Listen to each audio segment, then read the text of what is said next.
I'm Mike. And this week we're giving you our BC Football Bowl preview, our National Championship preview, and a little bit of baseball talk in the winter. Yeah, I mean, the weather's chilly, but we can talk about springtime a little early. But, and there's plenty of news in baseball to talk about. Well, let's start off with BC's bowl hosts. First impressions in Nevada. All right, first of all, Nevada's a good team. Nevada's got a solid offensive attack. They got a solid rushing game, which I think bodes well for us because we have one of the top rush defenses in the entire country. I feel like we're going to have trouble stopping them at times, but at the same time, we're going to get enough stops to hope for our offense to take over, to hope for our running attack, which can be comparable at times, to hopefully put some points on the board and slow theirs down enough so we can get ahead. Well, it's going to be really interesting to see, like you said, our strength versus their strength. Luke Kuechly, Kaepernick, they're one of the all-time great rushing quarterbacks that they're starting. It's going to be a great game. See if Luke Kuechly puts up great numbers again, pad that record. You know, see if Montel Harris is back and healthy. We hope you are. But Andre Williams will be there in the backfield. If not, Chase Redding, hopefully he shows improvement. And you know what? If nothing else, this extra 5 or 6 weeks of practice gives all these freshman impact players time to get better. Guys like Amidon, Swigert. And I feel like if Kuechly and Herzlich are on their game, if they're hyped up and they have the energy going, I feel like they'll do a hell of a job stopping their rushing attack. And I feel like that's what's going to be our best chance. If we can get those defensive plays to clamp down, I feel like that's what's going to give us the best chance. So, you know what, Eagles? Let's all go to the game, as many of us as possible. Everyone west of the Mississippi, I'm issuing a call. You are required to be there this year. It's not the day after Christmas. We can all be there.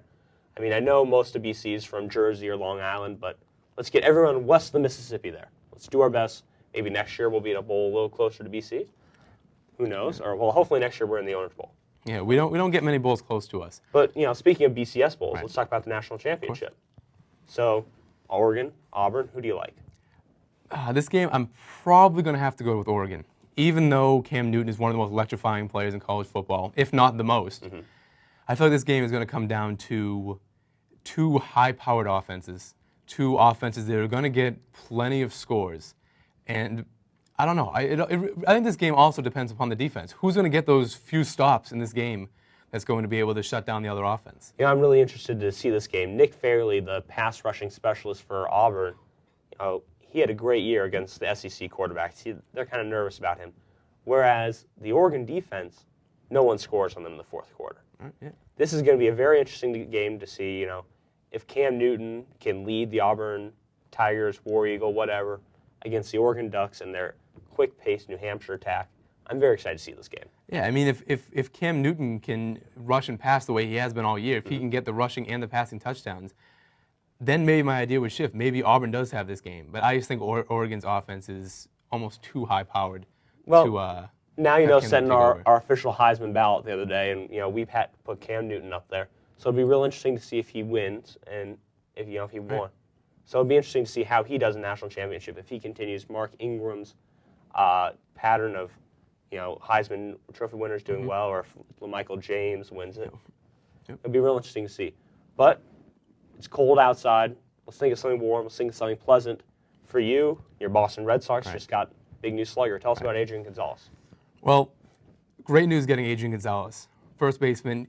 Playing at Fenway Park, I feel like that short porch in right field, the short little fence by pesky pole, I feel like he's going to be able to put up 5, 10 more home runs that he's been able to put up in the Padres uniform easily. I think his batting average, I think all of his stats are going to start peaking out now as the Red Sox. Well, he's out of Petco now. Petco's one of the hardest parks to hit in. I mean, coming to Fenway, that's got to be a huge boost. It's going to be a huge boost for him. I mean, granted, we've lost Victor Martinez. I mean, granted, we're probably not going to get Beltre back, who was a big player last year. But who knows if he's going to be able to continue that year again. So I think Gonzalez is going to be a huge fit into the middle of the lineup. He's going to spark they're going to turn this offense back because everyone's going to be healthy again. So this lineup is going to be maybe not comparable to the Yankees, but they're going to be able to play with them this year. They're going to be able to have their players healthy, and Gonzalez is going to provide a huge boost for this. Well, and Euclid goes back to his natural third base. I mean, it's just better for the whole team. I think this is really good. Another big signing that you have a strong opinions about, Jason Worth. Signed a big contract with the Nationals. Tell me why that's a bad fit for him. Well, I feel like, first of all, Jason Worth has had, 2 good years? His more solid one being 2 years ago. And now he's signing 7 years for $126 million. I mean, first of all, the first problem I see is he's leaving the Philadelphia Phillies, a perennial World Series possibility, to go to the Nationals. exactly. who are a terrible Awful, team. Always a awful. terrible team. I mean, I don't think he's good enough to build a team around. I don't think he's worth all that money. And I don't think he's ever going to win a title again because he's stuck there for 7 years. So clearly he's one of those players that is doing this solely for the money. He could just be banking on Steven Strasburg's arm. I mean, we all saw it this summer. We know it's a hell of an arm. Maybe he's taking a little faith on that. I mean, maybe he's saying Steven Strasburg will be better than Roy Halladay. Roy Halladay had the no-hitter in the playoffs. It's definitely possible, but you got to look at the Nationals. The Nationals are the Nationals. No matter what happens, they don't win. They are who we thought they were. Exactly. They're not going to win. All right, well, I have one more baseball-related note. Arizona Diamondbacks, you've done me wrong. You got rid of Mark Reynolds. I am not pleased with this. Diamondbacks, I will be coming to many fewer games this year. Instead, my money is going to the Boston College football Eagles as I travel to San Francisco this year. I mean, it's funny you mention Mark Reynolds because if I were you, I'd be happy he's gone. I he mean, may have had more strikeouts than his batting average, but we loved him. His 40 home runs, his near 100 RBIs.